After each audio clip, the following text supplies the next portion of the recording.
ڕەنگە ئاسمان کوژانەوەی چرای ماڵ و تاریکبوونی هەتاوێکی بیرچێتەوە. ڕەنگە دەریا بەندکران و دابڕانی گەورەترین ڕووباری خۆی بیرچێتەوە.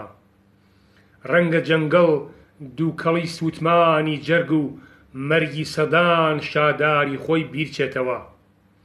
ڕەنگە بێدەشت کوێرکردنی چاوگەیەکی پڕئاوی خۆی بیرچێتەوە. ڕەنگە زاگرۆس داڕمانی لووتکەیەکی خاراوی خۆی بیرچێتەوە. ڕەنگە دایکێک تەنیا لە وەختی مەرگیدا خوێنی ڕۆڵەی یان تاقەبرای بیرچێتەوە. بەڵام هەرگیز